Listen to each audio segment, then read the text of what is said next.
A boy, a girl, and the day the world went silent. The first thing Noah noticed was the quiet.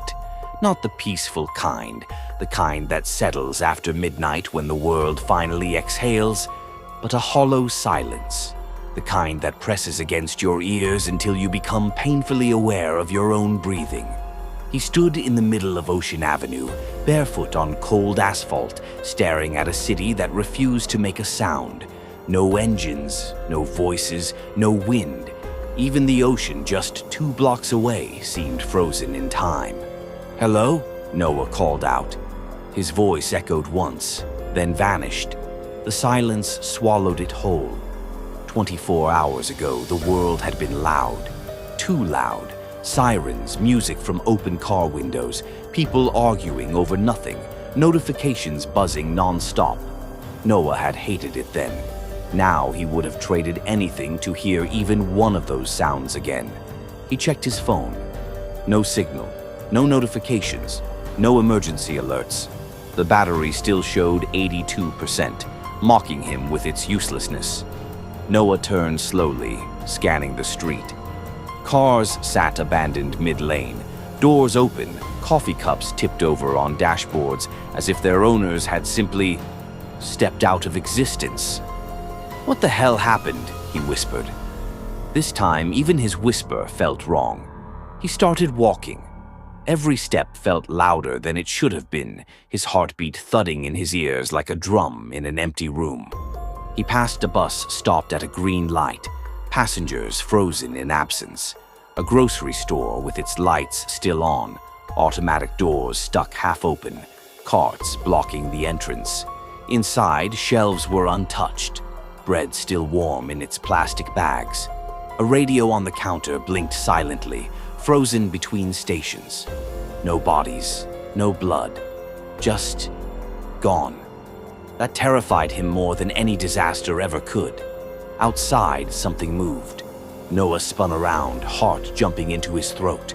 A figure, human, alive. "Hey!" he shouted, waving both arms. "Hey! Over here!" The figure stopped.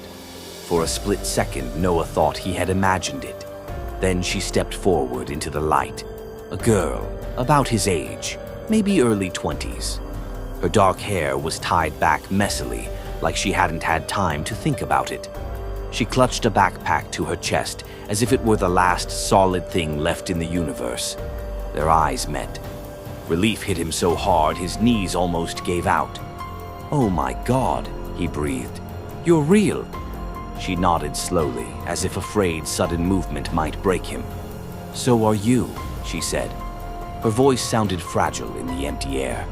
They stood there for a moment, 2 strangers connected by the same impossible question neither of them wanted to ask. "I'm Noah," he said finally. "Maya." Her eyes kept moving, scanning rooftops, alleys, the sky, searching for something she already knew she wouldn't find. "Have you seen anyone else?" Noah asked. Maya shook her head. "I woke up this morning and nothing. No texts, no noise. My roommate's bed was empty. I thought it was a prank." Her voice cracked on the last word. "I walked for hours," she continued, "screamed until my throat hurt. There's no one." Noah swallowed. "I was afraid of that." They started walking together without discussing where they were going. Somehow, being side by side made the silence less aggressive, like it had backed off just enough to watch them instead of crush them. As they reached the end of the street, the ocean finally came into view. Or what should have been the ocean. The waves were frozen mid-rise, suspended like glass sculptures. Seagulls hung motionless in the sky, wings spread, eyes empty. Maya stopped dead. "No," she whispered. "No, no, no." She stepped closer, reaching out. "Don't," Noah said instinctively. Too late. Her fingers brushed the surface of the water. It didn't ripple. It didn't move. It was solid. She pulled her hand back, staring at it as if expecting it to disappear. "This isn't possible," she said.